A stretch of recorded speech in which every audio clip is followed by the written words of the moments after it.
कुदरत का इंसाफ। दोस्तों, कभी आपने सोचा है, जब कोई झूठ बोलकर बच जाता है, जब पापी हंसता है और पुण्य आत्मा रोता है, जब निर्दोष को सजा मिलती है और दोषी खुलेआम घूमता है, तब मन में सवाल उठता है, क्या भगवान सब देख रहे हैं? क्या कुदरत का कोई इंसाफ है भी या नहीं? लेकिन दोस्तों, भगवान की अदालत में देर है पर अंधेर नहीं।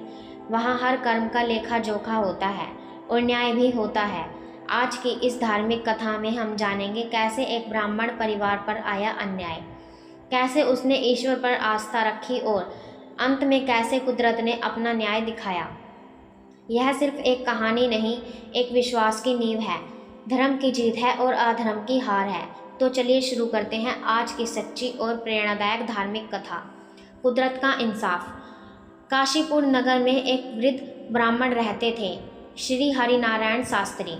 सच्चे भक्त, दिन रात भगवान विष्णु का नाम जपते, वेद पुराण का अध्ययन करते और गांव के लोगों को धर्म और सच्चाई का मार्ग दिखाते। उनकी पत्नी सावित्री देवी भी पूर्ण रूप से धार्मिक थी। उनका एक ही बेटा था, श्रीनिवास, जो 25 वर्ष का विनम्र, पढ़ा लिखा और संस्कारी युवक था। यह परिवार बेहद साधारण जीवन जीता, मगर धर्म में अडिग और भगवान की भक्ति में लीन रहता। उस राज्य में राजा वीरसेन का शासन था, शक्तिशाली लेकिन अहंकारी और स्वेच्छाचारी। वह ब्राह्मणों से चिढ़ता था क्योंकि वह उन्हें कमजोर और धर्म का दिखावा करने वाला समझता था। एक दिन दरबार में किसी दरबारी ने झूठी बात कह दी कि हरिनारायण शास्त्री लोगों को राजा के विरुद्ध भड़काते हैं, कि राजा धर्म का पालन नहीं करता।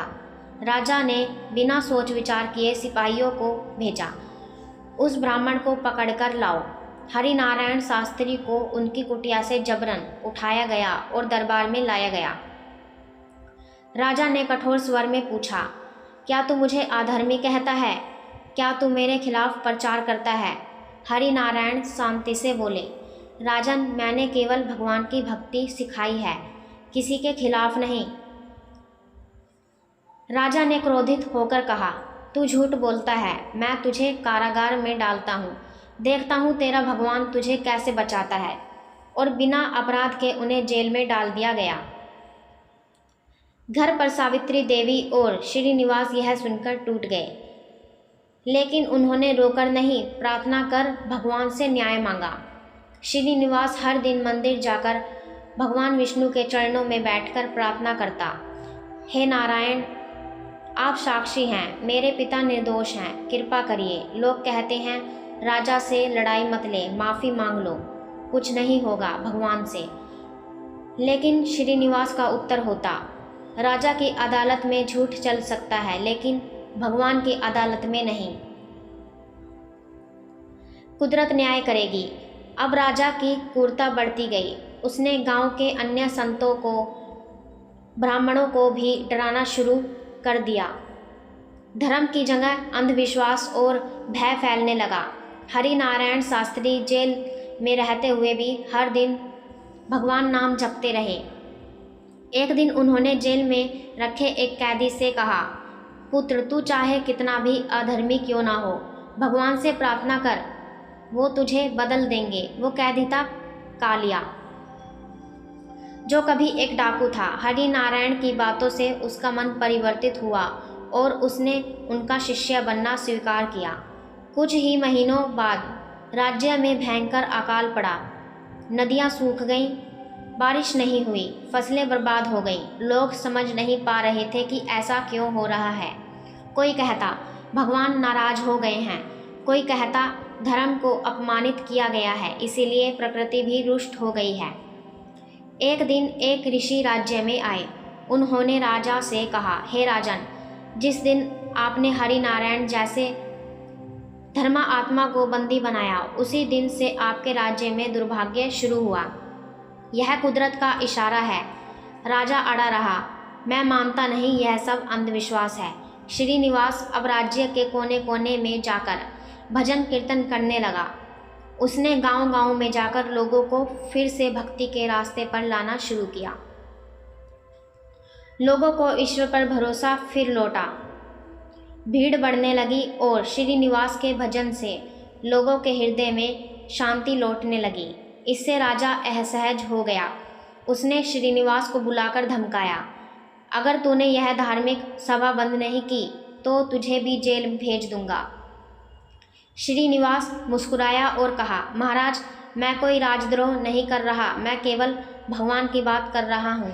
अगर आप चाहे तो मुझे मार सकते हैं, लेकिन धर्म का दीप बुझा नहीं सकते। कुछ ही दिनों में राज्य में महामारी फैल गई। राजमहल के मंत्री, सिपाही, यहाँ तक कि राजा की रानी भी बीमार पड़ गई। राजा घबरा गया। वहीं दूसरी ओर जहाँ श्रीनिवास की कीर्तन मंडली जाती थी, वहाँ के लोग बीमारी से बच रहे। लोगों ने स्पष्ट देख लिया, जहाँ धर्म है वहाँ रक्षा है, जहाँ अधर्म है वहाँ विनाश। राजा अंत में टूट गया। उसने हरिनारायण शास्त्री को जेल से रिहा करवाया और उनसे माफ़ी मांगी। हरिनारायण शास्त्री बाहर आए तो लोगों ने फूल बरसाए। उन्होंने राजा को क्षमा कर दिया, लेकिन साथ ही कहा, राजन, धर्म को नीचा दिखाकर कोई राजा महान नहीं बन सकता। जो शासन धर्म से हटता है उसका विनाश निश्चित है। कुदरत और भगवान का इंसाफ शाश्वत है।